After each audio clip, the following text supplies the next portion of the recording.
E aí, meu time, começando mais uma super revisão 70 em 60, onde eu vou te falar 70 questões que irão cair na tua prova para você ser aprovado em apenas 60 minutos. É isso mesmo, você pode assistir isto através do YouTube ou escutar através do Spotify, né? Lembrando que todas as questões que eu vou estar falando aqui você pode baixar também e ver essas questões posteriormente e tentar resolver elas, né? Dentro do vídeo aqui onde a gente tá passando pelo YouTube.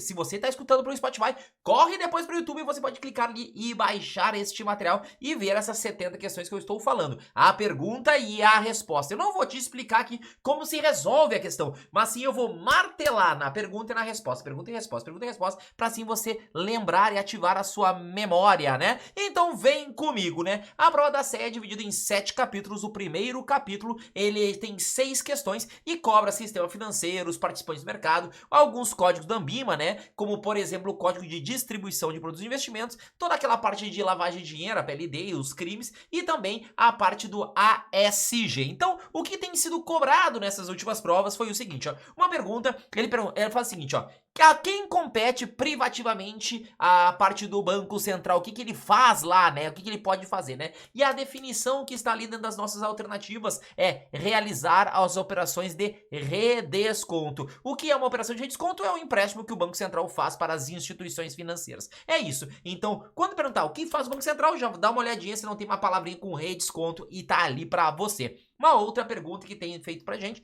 é o seguinte, né? Quais são as penalidades que tem, né, dentro dos códigos da Anbima? E quais são elas? Ao total 4, mas a prova colocou 3. Como assim, Toro? É 4 ou é 3? É o seguinte, ó. O que foi removido foi a parte privada, né?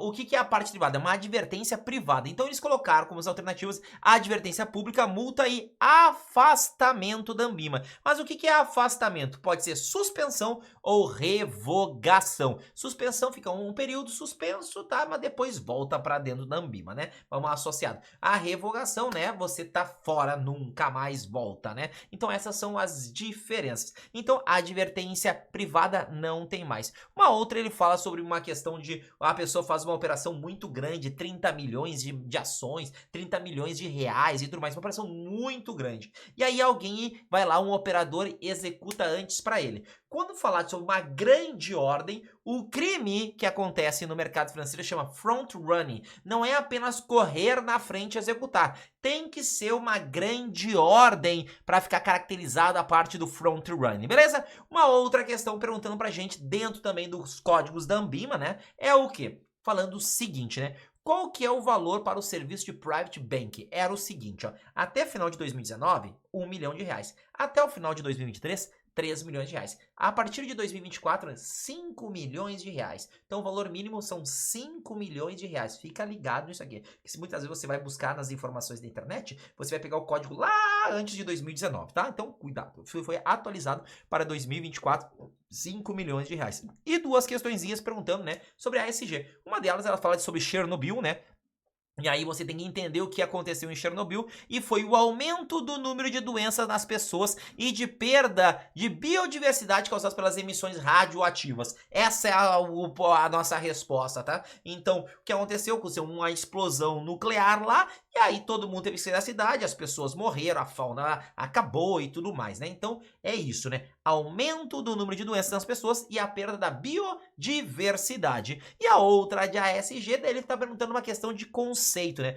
O conceito de desenvolvimento sustentável se baseia em garantir o quê? E aí a resposta é: se baseia em garantir às gerações atuais e futuras os recursos necessários para atender às suas necessidades. Ó, presta bem atenção. Se baseia em garantir às gerações atuais e futuras os recursos necessários para atender às suas necessidades. Eles vão tentar jogar palavrinhas com gerações atuais, gerações futuras. A geração atual vai ter que vai dar comida, vai dar coisa assim pro futuro. A futuro vai fazer com a de hoje. Vão tentar embaralhar. Mas lembra disso, é a geração de hoje e as futuras terem recursos necessários para atender às suas próprias necessidades. Isso é o conceito de desenvolvimento sustentável. Acabando o capítulo 1, a gente entra no nosso capítulo 2, que é economia e finanças. Ao total são 7 questõezinhas aqui. A parte de economia entra os indicadores econômicos, junto às políticas, né, macroeconômicas, né?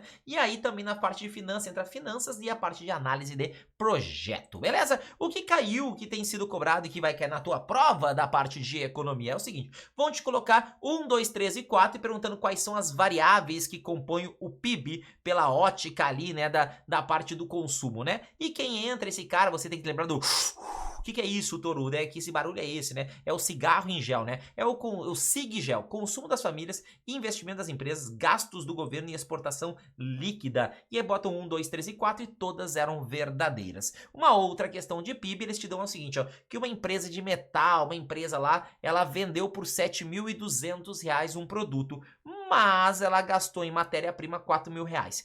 Se você pegar 7.200 menos 4.000 reais, dá 3.200, que é a ótica do valor adicionado. O ponto que ele tenta te confundir, te dando outros números, te dando quanto que os vendedores receberam, qual que é o imposto e tudo mais, isso não importa. É só os 7.200 descontado da matéria-prima que foi utilizado. Resposta 3.200, o valor da ótica do valor adicionado, né? E outra, falando sobre os instrumentos de política monetária, né, que são utilizados pelo Banco Central, né? Para o quê? Para provocar a redução da taxa de juros, né? Então, o que acontece? Se você tem que associar o que significa a redução da taxa de juros com os demais indicadores que podem acontecer. O que eu quero te demonstrar com isso? Redução da taxa de juros, o governo está dando dinheiro para as pessoas. Vai ficar muito barato, né? Fica a taxa de juros barato, você pega crédito. Na verdade, é verdade. Então, isso é uma política expansionista. Então, você tem que encontrar outras dentro das alternativas que também são políticas expansionistas. E quais que nós temos? Redução da alíquota do depósito compulsório, compra de títulos públicos federais, né? Então era essa a alternativa, a compra de títulos públicos e a redução da alíquota do depósito compulsório. Por quê? Porque quando o governo compra título público, ele tá dando dinheiro na mão das pessoas, pega o título de volta. E quando ele reduz a alíquota do compulsório, sobra mais dinheiro para os bancos continuar emprestando. Então, redução da taxa de juros, política expansionista, e aí você busca as demais que são expansionistas, né? E aí, também nesse capítulo ele fala, né, sobre a parte de finanças e análise de projetos. Uma das questões que eles perguntam é o seguinte, né? Qual que é a conversão, né, de 14% ao ano para 185 dias corridos? Se a tua HP dá programada, você bota assim, 14i, né, 360, porque um ano tem 360 dias corridos, no N, 185, resposta R/S, vai dar 6,97, rapidinho. Fica sempre muito atento, né, no que? Se ele tá falando de dias corridos ou dias úteis, porque o ano tem 252 dias úteis, mas 185 dias corridos. 14% ao ano, 185 vai dar 6,97, tá? Uma outra questão falando sobre o quê? Sobre o financiamento imobiliário, que aí ele vai te falar, peguei 650 mil reais, eu tenho 10% ao ano, qual que é o valor da primeira parcela? E eles nos dão 180 meses, né? Qual que é o ponto? Primeira coisa é pegar a dívida e dividir por 180, você vai encontrar um valor. O que é isso? A amortização. Quando você, para encontrar os juros, tem que pegar esses 10% ao ano e converter para taxa mensal. Como é que eu faço, Toro? 10i, 12n, 1, resposta. E aí, R/S. A tua HP só funciona assim se tiver programada, tá? Então, pum, vai lá fazer esse cara aqui. Aí você vai ter essa taxa de juros. Essa taxa de juros multiplicada por 650 mil, né? Vai dar um númerozinho, que é o juros da primeira parcela, mais a amortização que você já encontrou. Somos 2. Vai dar R$ 8.794,30. Essa é a nossa resposta da parte de financiamento imobiliário dos 650 mil reais. Uma outra interessante é de um financiamento de um veículo que custa 50 mil reais, mas eu vou te dar na cabeça, na entrada, 15 mil reais. E ele quer saber qual que é o valor da parcela, sabendo que os juros é de 1,5%. Qual que é o ponto? Você não vai fazer o cálculo sobre 50 mil reais, não. Você vai fazer sobre o cálculo sobre 35 mil. 35 mil é o meu PV, 1,5 é o meu I, né? Esse nosso carinha. Como ele fala, né? Que vai ser pago em 9 parcelas, 9 é o meu N, né? E aí o que vai acontecer? Eu vou calcular e eu vou chegar no meu PMT de R$ 1.186,34. Basta usar as nossas 5 letrinhas HP, NIPV, PMT, FV. Lembra, 4 eu tenho que imputar e uma vai ser a resposta. O FV nesse caso era 0, né? Porque você acaba a dívida, né? Então, simplesmente pega os 50 mil, desconta os 15 mil, esse é o teu valor do PV, né? E aí, a outra questão, uma delas de fluxo de caixa, de VPL e tudo mais, né? Eles te perguntam, pedem um VPL de uma aplicação de 150 mil reais e você recebe 11.250 no primeiro ano, 11.250 no segundo ano e 161.250 no último ano. Ou seja, 11.250 mais os 150 mil, né, que você investiu. E eles te dão um custo de oportunidade de 7%. Quando você fizer o cálculo do VPL, que basta botar 150 mil GPV, né, com o sinal contrário, negativo, né, depois botar cada um deles no GPMT, 11.250 GPMT, 11.250 GPMT, 161.250 GPMT e botar a taxa de juros de comparação 7i, quando você pedir o VPL, que em inglês é NPV, Net Present Value, FPV, vai te dar 1968. Vai te dar esse númerozinho ali e você vai encontrar a resposta desse VPL maravilhoso, né? Então, se você quer ver eu resolvendo essas questões, te explicando como eu puxo HP, como que funciona cada uma delas, a lei, tal, você não pode perder toda segunda-feira no nosso canal do YouTube, né? Da Academia Rafael Toro, às 19h30, eu faço um pré-prova gratuito, onde eu resolvo para vocês 20 questões, mas eu não só resolvo, eu dou uma microaula de cada uma dessas questões que eu falo para você. Então você vai, além de ver a solução, você aprende o conteúdo. Então você não pode perder às 19h30 toda segunda-feira no canal da Academia Rafael Toro. Vai lá, te inscreve no canal, ativa o sininho para não perder, porque é de graça, o melhor pré-prova do Brasil, tá? No nosso capítulo 3, que a gente tem renda fixa, renda variável, derivativos, né? A parte de investimento exterior e a parte de tributação, ao total são 14 questões. Esse é um conteúdo, né, que muitas vezes a gente olha, nossa, eu tenho que estudar muito, dedicar muito tempo. Na verdade não, Mastor é o maior capítulo, mas também é algo que tem maior quantidade de questões, mas a maior quantidade de conteúdos. E aí qual que é o problema? O problema é que você estuda muito esse conteúdo e aí você esquece dos outros. E aí você acaba não sendo aprovado por causa disso, né? Então, toma muito cuidado na quantidade de energia que você vai colocar nesse capítulo aqui, tá beleza? Então, o que nos cobraram? Falaram o seguinte, sobre uma oferta pública, né? A debênture e tudo mais, e fala assim, de quem que é o responsável por representar os interesses do investidor. E aí eu quero que você se lembre, né, quem que defende lá nos Estados Unidos, né? Como assim? São os agentes federais, né? Sim, é os agentes federais, né? Do FBI, não é isso? Sim. Então quem defende os debenturistas são os agentes FBI não, fiduciário. Quem representa os interesses do investidor, do debenturista, é o agente fiduciário, é ele que faz essa parada aí, tá? Uma outra questão que nos fizeram a pergunta foi perguntando, né, sobre o ISE, né, o indicador da B3, né, o Índice de Sustentabilidade Empresarial. Perguntando como que ele é calculado, com que base. E a base de cálculo é na análise das respostas fornecidas pelas empresas por um questionário composto por 6 dimensões. Essas 6 dimensões avaliam diferentes aspectos de sustentabilidade. Então tem um questionário, as pessoas respondem, tem 6 dimensões e aí vai vir essa resposta ali, né, para poder fazer a parte do ISE, tá? O Índice de Sustentabilidade Empresarial. Então lembra, vai ter uma palavra com dimensões e vai falar a parte de sustentabilidade e você vai acertar. Uma outra questão, falando agora de análise fundamentalista, eles dão o seguinte, ó, que uma ação é cotada a R$18 e ela tem ali, né, um lucro por ação de 2 e perguntam qual que é o PL. O P, preço da ação, 18. L, né, é 2. Se você pegar 18 e dividir por 2, dá 9.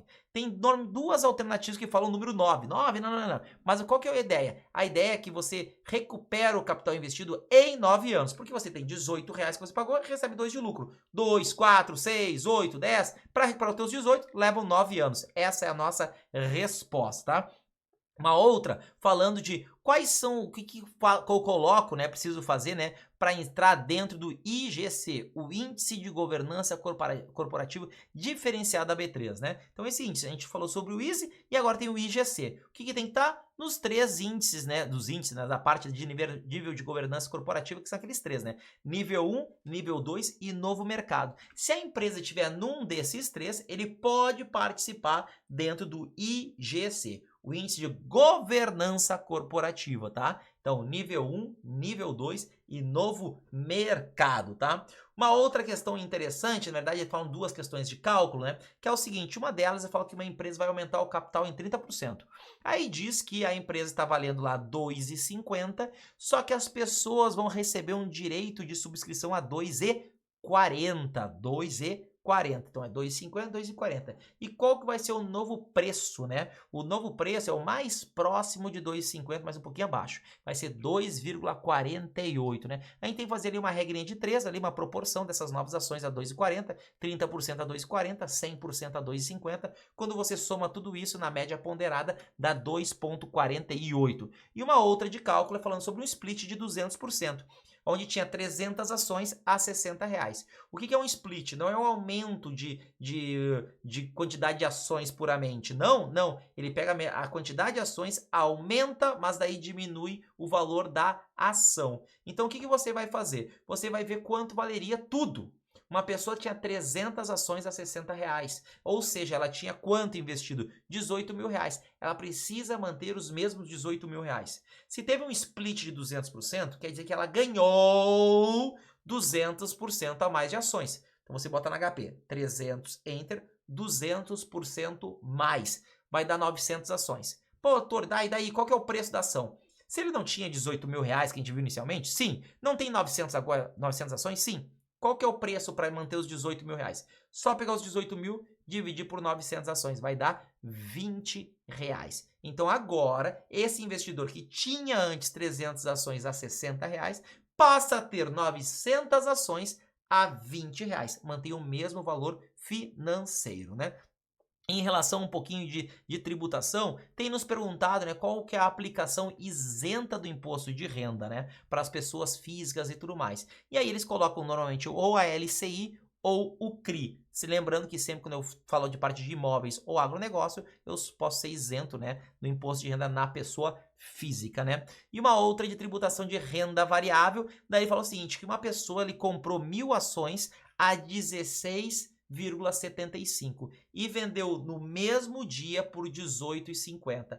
Ou seja, este investidor está ganhando R$1,75 por ação. Ele fez um day trade. Só que eles estão perguntando qual que é o imposto de renda retido na fonte. O que acontece? Você pega o lucro e multiplica pela quantidade de ações. Eram 1.000. Então, 1,75 é o lucro por ação vezes 1.000 ações, ele vai ter lá o valorzinho dele. Ah, beleza, lá, 1.750. O imposto de renda retido na fonte, ele é de 1% no day trade. Então, 1% do lucro de 1.750 dá R$17,50. Esse é o nosso carinha. E aí, a prova também teve provas que cobraram bastante questões de derivativos. Algumas caem muito poucas e outras caem bastante questões, tá? Então, eu vou te falar aqui 6 questõezinhas de derivativos que caiu aí e pode cair na tua prova essa semana, tá? A primeira delas é o seguinte, o registro de uma operação de swap na bolsa visa reduzir o risco de quê? Então, assim, o registro da operação, e você faz na bolsa, é para minimizar o risco de contraparte. Você está fazendo uma operação e tem a contraparte, que é o outro lado. Então, você faz o registro nesse cartório, que é a B3, né? Para que a contraparte, né? Ela honre com seus devidos compromissos. Essa é a nossa ideia, reduzir o risco de contraparte. Uma outra questão, né, falando o seguinte, né, que o investidor ele comprou uma opção de venda e uma opção de call do mesmo ativo objeto, porém com o quê? Com preço de exercício menor. Ele está falando que os strikes são diferentes, mas é uma opção de compra e uma opção de venda, tá? Uma call é uma... Quando você compra uma opção de venda e uma opção de compra, com os mesmos strikes, ou fica com um gráfico como se fosse um V, né? Um V de vitória. Por que eu tô te falando isso? Porque com os gráficos, com os strikes iguais, vai surgir uma operação chamada Straddle, aonde as duas letras iguais é o D, DD. Strikes iguais, duas letras iguais, Straddle. E por que D? Porque eu quero que você lembre de D de derrota e V de vitória, o gráfico. Agora, quando os strikes são diferentes, o que acontece? A parte do V que está ali embaixo, ela se distancia. E ela se distanciando, né? O que acontece? Parece que fica mais ou menos uma baciazinha e tudo mais, né? E aí o que acontece? Os strikes são diferentes, todas as letras são diferentes. O que eu quero dizer com isso? Quando são letras iguais, chama Straddle, 2D iguais. Quando todas as letras são diferentes, chama Strangle, de como se tivesse estrangulando uma pessoa, né? Então esta operação, quando eu falo de strikes diferentes, com preços de exercícios diferentes, se chama Strangle. Esse é o nosso carinha ali, né? E aí fizeram uma pergunta, né, sobre uma operação de uma pessoa que fez a operação na Bolsa de Valores, né, e aí ela tinha lá, né, contratos de índice, né, a 70 mil pontos, e aí ele fala que desvalorizou, só que ele tá fazendo uma operação, né, no mercado financeiro de hedge. E aí, ao total, ele fala o seguinte, que ele tá operando, né, ao total ele vendeu 10 contratos de índice futuro a 70 mil pontos. 70 mil pontos, sim. E essa pontuação foi para 57 mil pontos. Quantos pontos ele ganhou? 13. Quando cai, você vende, né? Você ganha dinheiro, tá? Então ganha 13 mil pontos. Cada ponto é R$1 que você ganha. Só que, como ele vendeu 10 contratos, é fazer esses pontos vezes 10. Então ele recebeu 130 mil reais. É a diferença em pontos multiplicado por 10 e essa pontuação você transforma em reais, 130 mil reais, tá? Uma operação, né, que foi bem interessante de um cálculo, falando sobre um swap, que é uma taxa dólar versus uma taxa pré. Ele fala que ali estava sendo cotado o dólar a 5,15, né? Que a taxa ali de juros pré era 12% e tudo mais. E qual que é a operação que ele tem que fazer? Que ele é um produtor. Ah, um produtor? Exatamente. Só que esse produtor, ele vai importar questões, né? Então, é importar. Ele comprou do exterior e tudo mais. Quando a gente quer se proteger, a gente tem que lembrar da regra EPAI. Exportador passivo, ativo importador. Então, num swap, um importador ele tem que ficar ativo. Ativo, exato. Então, você viu a palavra importador, já bota que você vai ficar ativo, né? Os passivos você elimina, beleza. E aí, a resposta do cálculo como um todo é que ele fica ativo, mas fica negativo em 7.666.000. Então, ali vai ser a nossa resposta. Então, esse é o nosso detalhe. Você vai ficar ativo, porque ele é importador, assim você já elimina 50% das alternativas. Depois, negativo em 7.666.000. Eu quero que você se lembre desse número, negativo 7.666.000, né?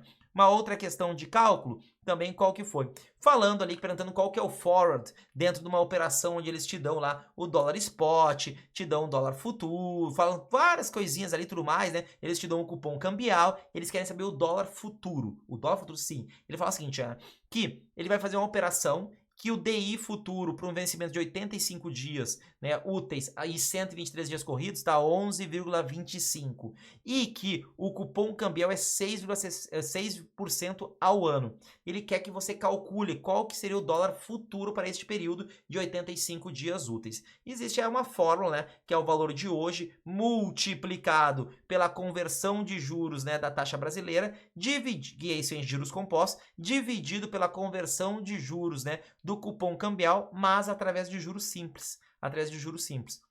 Então, quando fizer todo esse cálculo, vai dar R$3,23333333333. É um monte de 3, mas com 2 no meio, tá? 3,2333333. Essa é a resposta. E para finalizar, uma outra questão falando que um gestor ele tá comprando 5.000, né, opções de compra europeias e ele pagou um prêmio de R$1,10. E aí esse exercício é a R$21. Só que as ações vão a 25. Então ele está ganhando R$4, porque ele está comprando essas opções. Então ele está a 21, vai para 25, ganha 4. Mas ele gastou R$1,10. R$1,10 por opção. Ou seja, ele não está ganhando R$4. R$4 menos R$1,10. Dá R$2,90 que ele está ganhando. Como foram 5.000, basta pegar esses R$2,90, multiplicar por 5.000, que vai dar R$14.500. Este é o lucro. Então a gente fala toda uma estrutura de 21 para 25, R$4. Né? Mas gastou R$1,10. Então você pega essa diferença e multiplica por 5.000, você vai encontrar o lucro da operação. Esse é o nosso capítulo 3.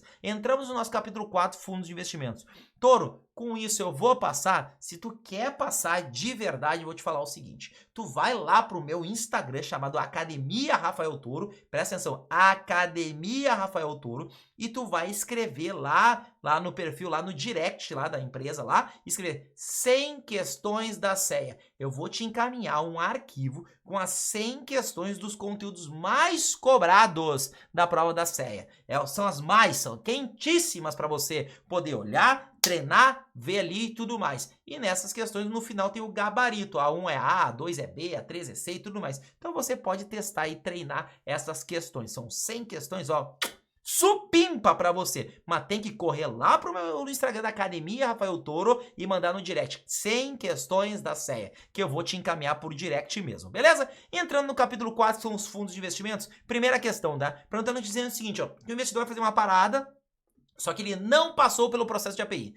Só para você aplicar sem ter API, somente em renda fixa simples ou poupança. Essas dois aqui, tá? Esses dois. Então, fundo de renda fixa simples, ele é tão simples que não tem termo de adesão, não tem API, não pode investir no exterior e ele é de regime aberto. Renda fixa simples. E existe uma questão, fala que a Érica é uma investidora, que ela quer uma carteira diversificada de renda fixa, e aí ele fala que quer um condomínio de regime aberto.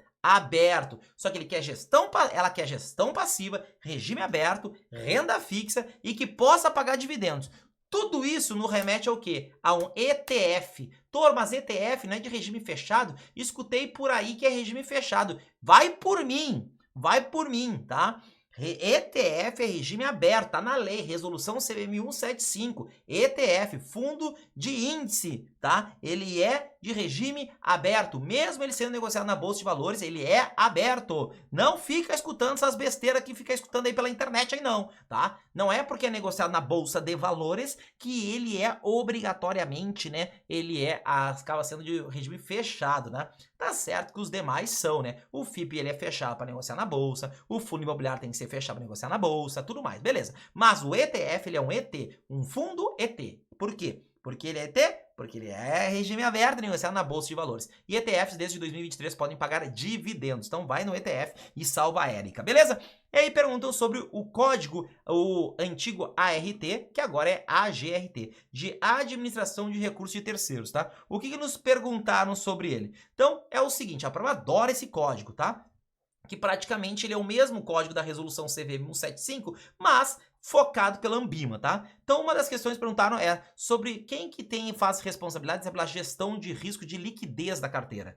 É tanto do administrador quanto do gestor, que são chamados de prestadores de serviços essenciais. A liquidez da carteira é do gestor e do administrador, dos dois, tá? Uma outra, perguntando, um fundo destinado a um grupo determinado de investidores que tem entre si vínculo familiar ou societário. A Anbima chama isso de fundo reservado.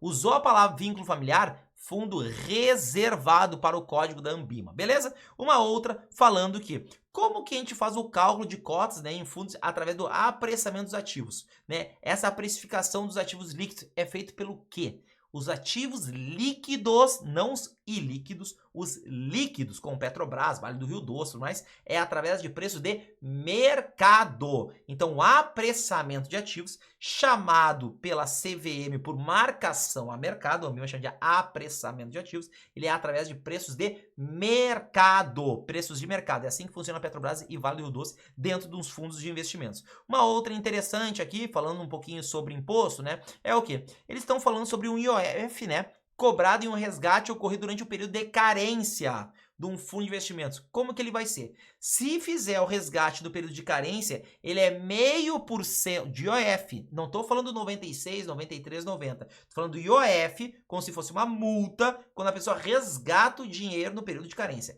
Ele é 0,5% ao dia, fixa, tá? Limitado ao rendimento vigente durante todo o período de carência. Ou seja, vai passando os dias, conta os dias e é 0,5% ao dia. 10 dias, 5%. É isso, limitado ao lucro da pessoa, né? Então, ó, não é IOF da renda fixa, é um IOF que a pessoa está pagando pelo período de carência, no período de carência. Ela não podia resgatar, mas ela resgatou igual.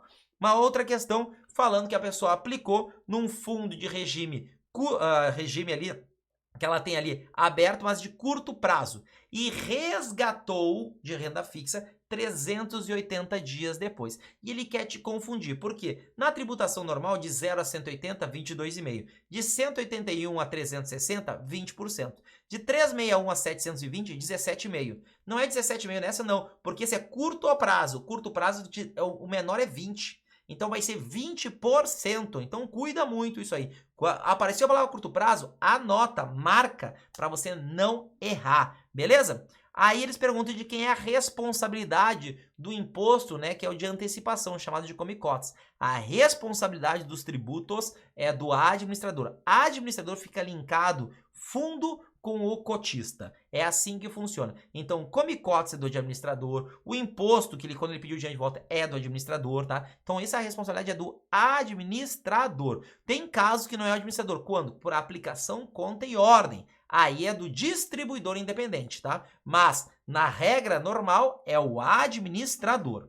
Uma outra falando sobre o ETF de renda variável. De quem é a responsabilidade? O ETF de renda variável, quando você vende na Bolsa de Valores, a responsabilidade do imposto é do próprio investidor. É como se estivesse vendendo ações. Renda fixa, aí é lá da outra parada, é diferente. Agora, de ações, ETF de renda variável, responsabilidade do próprio investidor. Até o final do próximo mês, ele tem que pegar lá, né, e recolher ali o imposto. E esse aí não tem isenção até 20 mil reais, tá? Não tem. ETF não tem isenção. E uma outra interessante é porque mudou a legislação no final do ano passado, também falando, né, sobre tributação e tudo mais, é o seguinte, perguntando como que funciona a isenção dos dividendos distribuídos pelos fundos imobiliários, tá? São 3 regras que tem que ter, então todas eram verdadeiras. Uma, o fundo imobiliário precisa ser negociado em bolsa ou em balcão, tá? Ponto. Essa é a primeira. Segundo, o cotista não pode ter mais do que 10% das cotas do fundo. Beleza.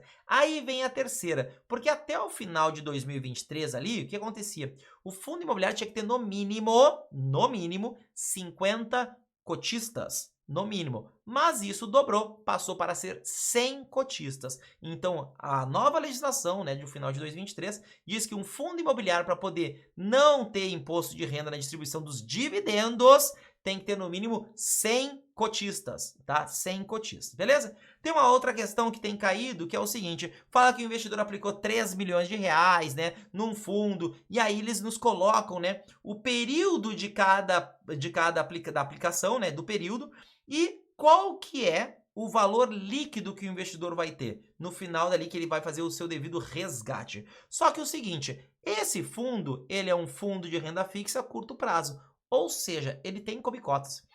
Então, eles nos dão a rentabilidade do fundo e nos dão o período. Mas eles nos dão o período exatamente na data, né, do come-cotas. Então, 1º de junho até 30 do 11, acontece o come-cotas, nos dá a rentabilidade, 2,55.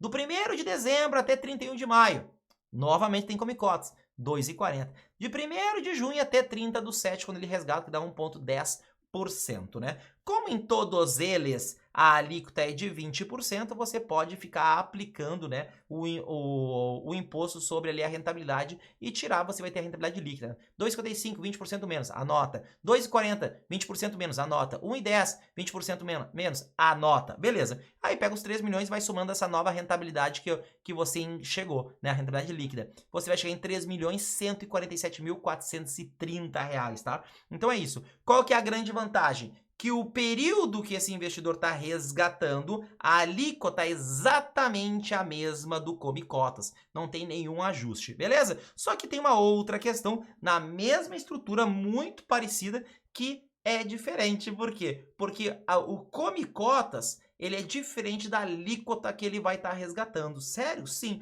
porque esse é um fundo de renda fixa de longo prazo. E o come-cotas no longo prazo é de 15%. E aí o investidor vai investir 5.250.000. E aí o cálculo passa a ser diferente, porque você aplica o come-cotas, mas depois o imposto que ele vai pagar não é de 15%, ele é maior. Então a resposta nessa questão vai ser muito próxima a 5.400.000. Muito próxima, mas é 5.397.000 reais e uns quebradinhos, tá? Então são diferentes as duas estruturas. Uma outra questão falando do quê? De um fundo de renda fixa curto prazo, que ele não resgata, mas que ele aplicou 100 mil reais e valorizou 10%. Pergunta quanto que ele vai ter líquido, né? Um dia depois da aplicação do come-cotas. Ele não resgatou. Come-cotas é 20% no curto prazo, só botar 20% menos, vai dar 108 mil reais, tá? Essa aplicação que ele tem. Então, cuide dessas duas questões aí de cálculo de come-cotas aí, tá? No capítulo 5 de produtos de previdência complementar, que são 8 questões na tua prova, um capítulo interessante para você, ainda mais que você atua com isso, o que tem sido cobrado? Umas questões de teoria e algumas questões que pode vir, né? Questões de que você vai enxergar ali de quê? Da parte, né, de cálculo, tá? Que pode estar acontecendo para você. Então, essas questõezinhas vou te passar agora, tá? Uma delas falando que ele tem uma aplicação em PGBL, numa na parte progressiva e outra regressiva. E ele resgata. Como que você declara? A progressiva, você vai declarar, né, como rendimento tributável recebido de PJ. Progressiva lembra de salário. Salário é a mesma coisa, rendimento tributável recebido de PJ. Já a regressiva é igual a CDB. E aí é rendimento sujeito a tributação exclusiva. Esse é o carinha. A outra questão falando o seguinte, ó. Como que a gente faz para analisar se a gente oferta para o cliente PGBL ou VGBL? O que a gente deve questionar o cliente? E são duas coisas. O que é? Para o cliente poder aportar em PGBL e usar do benefício, ele tem que ser contribuinte da Previdência Social, ou seja, do RGPS ou RPPS, tá? E também qual é o tipo de renda, se são rendas progressivas compensáveis. Porque se ele tem renda de dividendos, não vale a pena, porque não tem que pagar imposto. Então é tipo de renda e as contribuições ao regime geral da Previdência Social. São essas duas coisas que a gente tem que questionar o cliente para ver se a gente oferta ou não oferta o tal do PGBL, beleza? Uma outra questão falando sobre o risco de crédito, né, no período de diferimento. No período de diferimento, o risco de crédito é da seguradora proprietária do plano, tá? Porque ela é a única cotista do fundo de investimentos especialmente constituído, tá? Então essa é a nossa resposta. Quem que é o risco de crédito? Nós temos da seguradora proprietária do plano, beleza? E uma outra falando o seguinte, né? Também falando, só que agora ele está dizendo que ele quer evitar o risco de déficit técnico. O que é risco de déficit técnico? É o risco atuarial, né? Então o que acontece? Ele é um funcionário e ele entrou num fundo de previdência multipatrocinado. O que é um fundo de previdência multipatrocinado? Por exemplo, um fundo de pensão. E aí ele quer evitar o déficit técnico. O que você faz? Você tem que colocar ele num CD. O que é um CD? Uma contribuição definida, né? Nossa senhora, o que é CD? CD é o que a pessoa escutava no passado, né? Muito. Então, os fundos de pensão podem ter tanto de BD ou de CD. BD, benefício definido, as características são muito parecidas com o INSS, tá? Você tem um benefício definido. Você contribui, mas já sabe quanto é que vai receber de salário. Mas o dinheiro não é seu, é de todo mundo. Beleza. O CD, o dinheiro é teu. É teu. Mas você não pode converter em renda vitalícia. Você só pode converter em renda a prazo certo, tá? Ou resgatar. Então, por isso não tem déficit técnico, né? Então, é teu. E aí, ele pede qual que é a tributação que você deseja escolher. No CD, você pode migrar de progressivo para regressivo. No BD, não pode. No INSS, você pode mudar para regressivo? Não pode. Então, é a mesma coisa no BD, tá? Então, a resposta para a gente, né, para ele ter o menor imposto possível e evitar o risco de déficit técnico é contribuição definida e optar pelo regime de tributação definitivo, né, o definido, né, o regressivo, né, no momento do resgate. VGBL e PGBL não é nem BD nem CD, ele é CV, contribuição variável, tá? Uma outra questão interessante que estão nos perguntando é o seguinte, né?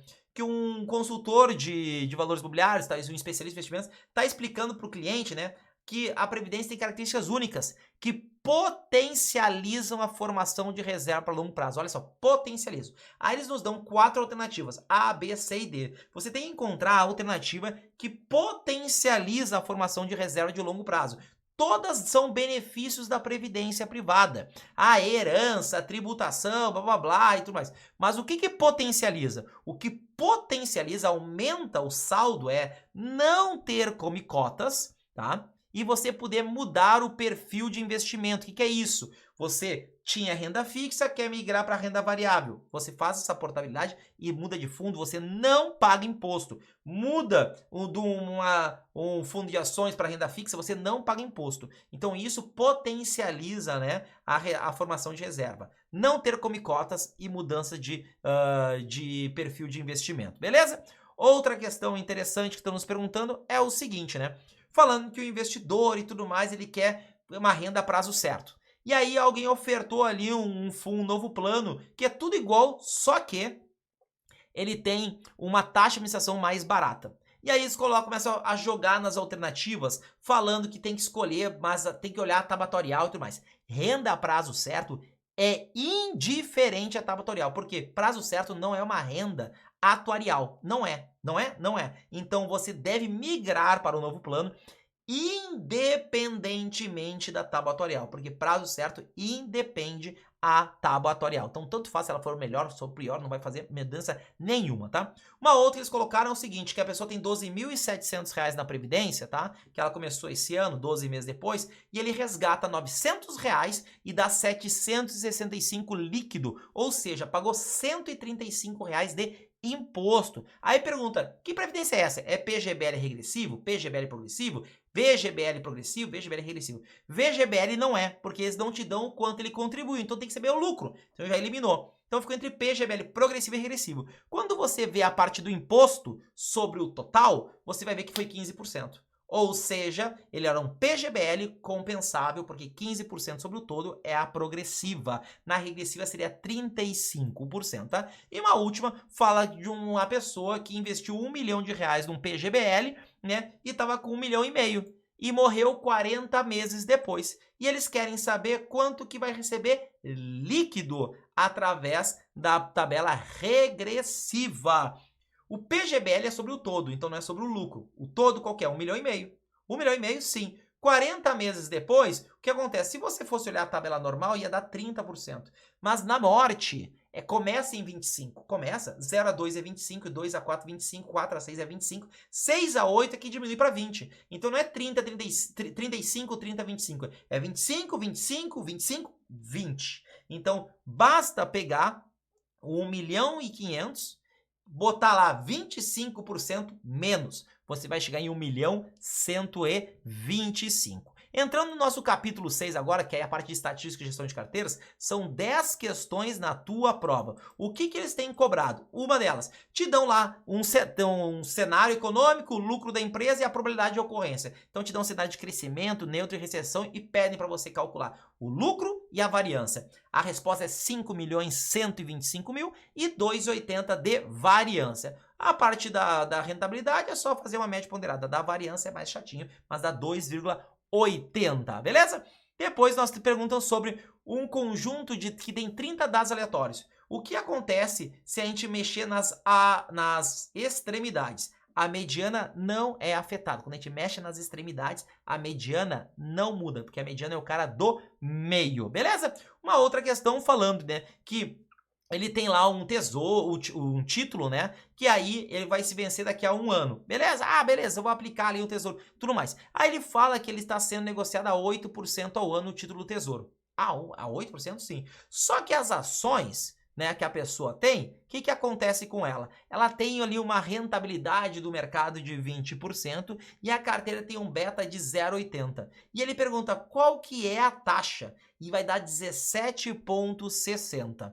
17,60. Como é que você percebe isso, né? Olha só, toda vez que o beta for menor do que 1, a rentabilidade, que é desejada através do CAPM, precisa ser menor que a taxa de mercado. Toda vez que o beta for maior que 1, a rentabilidade tem que ser maior do que a taxa de mercado. A taxa de mercado estava em 20%. Então esse era 17,60. Era 8 de Selic e 20 da rentabilidade do mercado, tá?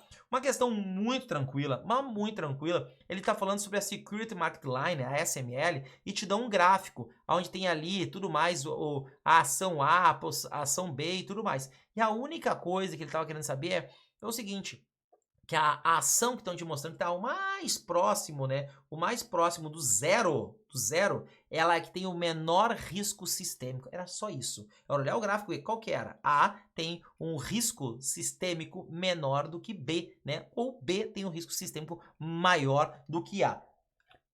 Simples assim. Uma outra questão interessantíssima que estão sendo cobradas é o seguinte, né? Falando que um cliente ele tem perfil agressivo e ele está buscando uma estratégia para quê? Para crescimento capital a longo prazo, acima do custo de oportunidade e da inflação, com tolerância de risco de mercado, mas sem necessidade de liquidez. E aí o que ele tá fazendo? Aí você tem que dizer o que é a carteira mais recomendada.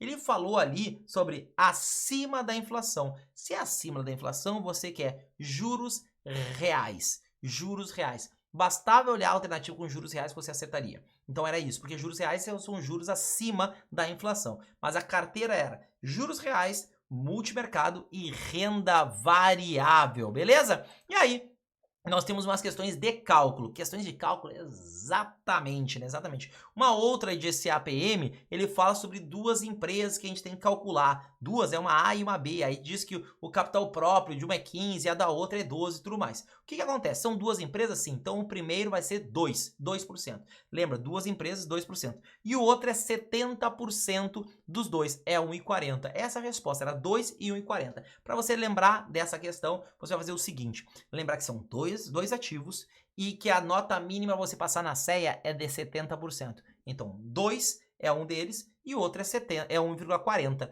Por que é 1,40? Eles estão te pedindo aqui o beta das empresas. Então, teria que fazer o cálculo do CAPM e encontrar o beta. Da primeira empresa é 2 e a outra é 70% de 2 é 1,40. Uma outra questão pedindo um cálculo, né, de quê? Também querendo saber o beta da empresa, né, o beta ali. E eles te dão a covariância das ações, te dá a variância de mercado e tudo mais. Basta pegar aquela que tem a maior palavra e dividir pela menor palavra.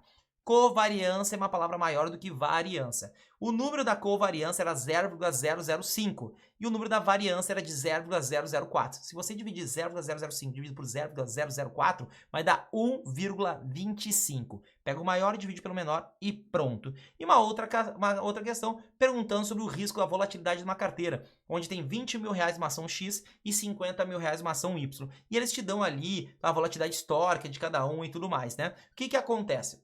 Lembra, 2 mais 5, que é 20 mais 50, é 7. Qual que é o dobro de 7? 14. A resposta, 7,14 nessa de volatilidade, né? E duas questõezinhas de teoria, uma delas falando o seguinte: o que é uma alocação tática difere da alocação estratégica? A alocação tática tem menos letras, do que estratégica, ou seja, tática é curto prazo e estratégica é longo prazo. A resposta para nós era o seguinte: buscar obter ganhos com variações transitórias nas relações de valores entre ativos. O que é buscar ganhos transitórios? Ganhos rápidos. É isso é tática, ela é de curto prazo, operações de curto prazo, estratégicos são de longo prazo. E uma outra que é um texto falando sobre o Basileia 3, que é o seguinte: considerando os objetivos de Basileia 3, o foco da regulação, aí vem um texto, ser o capital regulamentar total, e vem um texto, ter como referência a parcela do capital que é determinante da capacidade de, vem um texto, de choques pelas instituições e que apresenta melhor qualidade. E é para perguntar isso aqui. O que que acontece, né?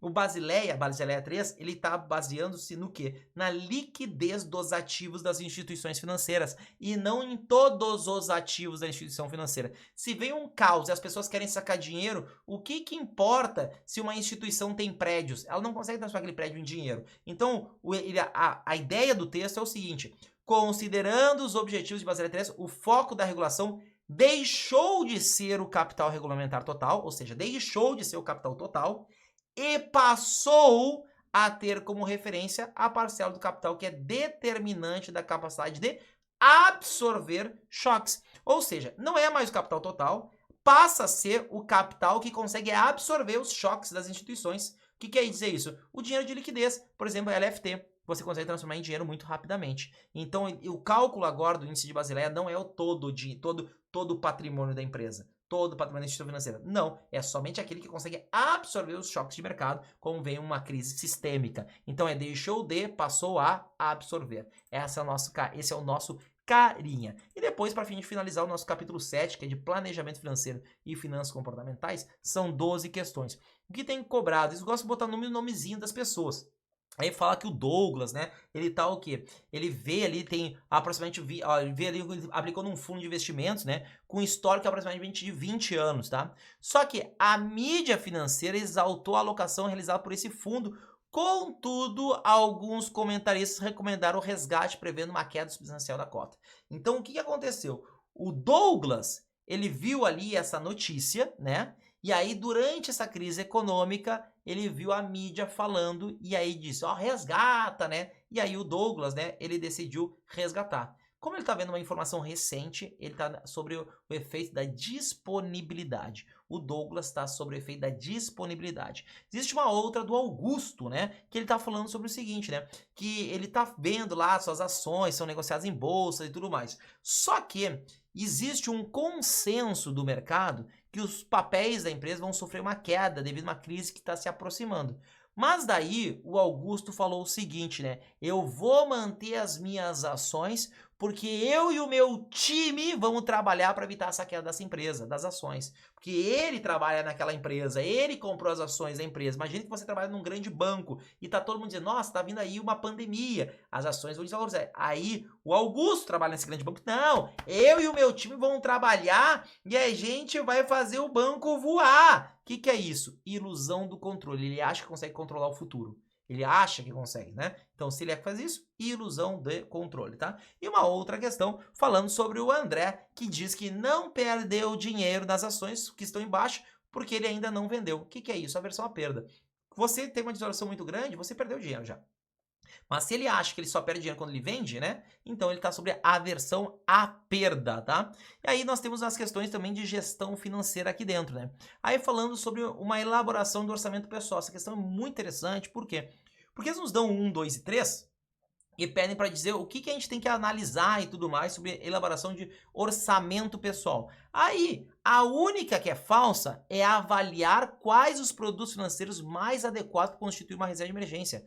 Toro, mas isso não é importante? Não, para montar um orçamento pessoal, não, para ver entradas e saídas, não tem que avaliar os produtos, não tem que avaliar o produto, tá? O que a gente vê? A gente vê as entradas e saídas futuras do caixa, as despesas, né? Qual que é o esforço para a pessoa fazer para conseguir atingir seus objetivos e tudo mais. Mas avaliar cada produto para reserva de emergência? Não, isso não é função de um orçamento pessoal, tá? Então, essa aí era falsa, beleza?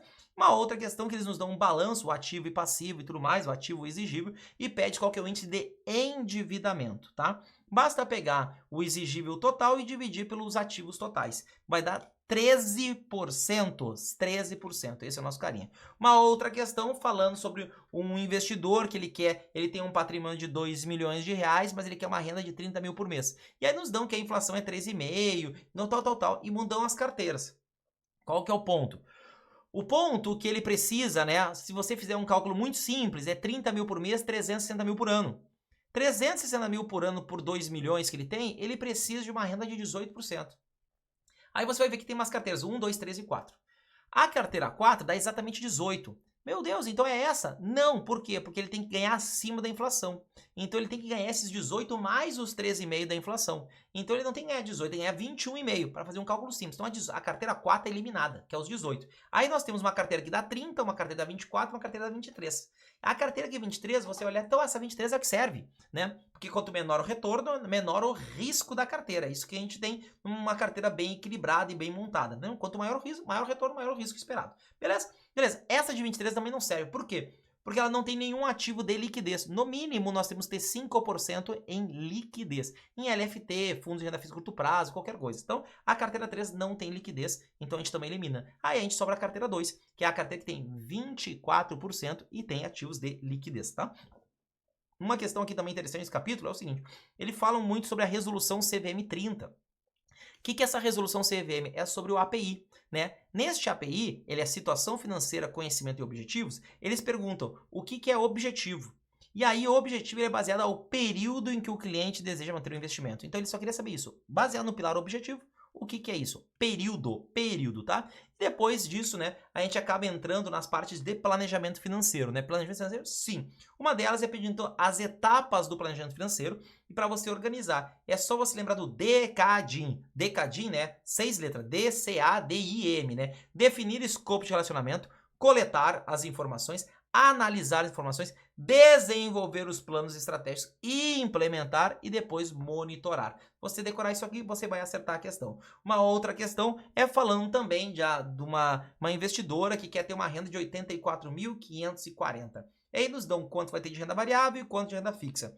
Toda vez que aparecer esse tipo de questão, as respostas têm sido Lei de Pareto. O que é lei de Pareto? 80-20. 80% livre de risco e 20% com risco, tá? Se você sabe calcular, calcule. Se não sabe, vai na lei de Pareto 80-20, tá? E aí, então, para finalizar, os itens sobre a planejar. Meu Deus, mas aqui é a prova da Ambima, o que tem a ver a planejar? A planejar é onde tem as 6 etapas do planejamento financeiro, dizendo o que acontece em cada uma delas, tá? Uma das questões, ele fala o seguinte, né? Que, conforme a planejar o desenvolvimento, né, e a apresentação de recomendações ao cliente, né, que é uma etapa. E aí a gente tem que falar o seguinte, né, que deve-se assegurar o planejador que o cliente tenha um adequado entendimento, dos fatores e as premissas que foram feitas, né, para fazer a recomendação. Ele tem que ter o adequado entendimento dos riscos das estratégias e ele tem que ter o adequado entendimento do provável impacto que essas recomendações vão ter, né, sobre a capacidade do cliente atingir os objetivos. E devendo evitar a apresentação, né, apresentar a opinião do planejador isso como um fato. Todas eram verdades. Todas. 1, 2 e 3. Tá? 1, 2 e 3. Normalmente, essas questões que aparecem planejar, todas têm sido verdade. Mas dê uma lidinha para ver se não pode vir uma questão também nova, tá? Mas essas todas eram verdades, que é a nossa etapa 4. De desenvolver e apresentar um plano para o cliente. A outra, falando que o que não é uma etapa, né? Lembra, Decadin? Sim. O que não é uma etapa é analisar ações de companhias abertas, tá? Não, isso não é uma etapa, isso é uma função de um analista CNPI. Então, analisar uma única ação não é uma etapa do planejamento financeiro. E para finalizar, né, falando sobre a fase da coleta, que é a fase 2. A gente coleta tudo do cliente, tudo, porque são 6 componentes. Quais são esses 6 componentes? Gestão financeira, investimentos, planejamento de aposentadoria, proteção familiar, que são os nossos riscos e tudo mais, planejamento fiscal e planejamento sucessório. Então, eles colocam levantar o objetivo do retorno e a tolerância do indivíduo. Verdade. Identificar eventuais problemas de saúde desse indivíduo. Verdade.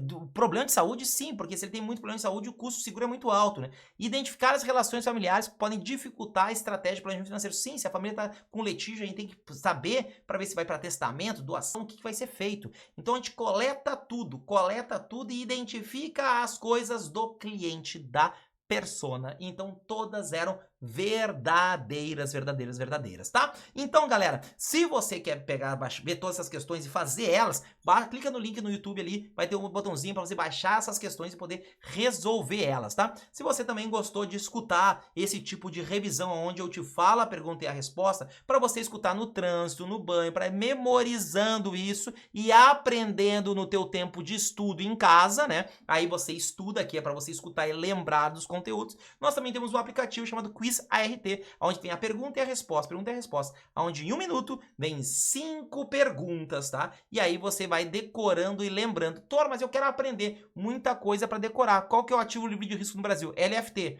Você decorou? Sim. Depois você aprende o porquê. LFT, qual que é o nome desse cara? Nossa, é pós-fixado. E a LTN é pré-fixado. Isso você não precisa estudar, você precisa decorar. E qual é a melhor maneira? Você decorar no teu tempo morto. E não perder o teu tempo útil em casa, estudando, que você tem pouco tempo, que você trabalha, tem família e tudo mais. Em casa, quando você tem esse tempo para estudo, você precisa estudar o que precisa ser estudado. Ficar fazendo tabelinha em casa para decorar coisinha, usa o celular, usa o Quiz ART.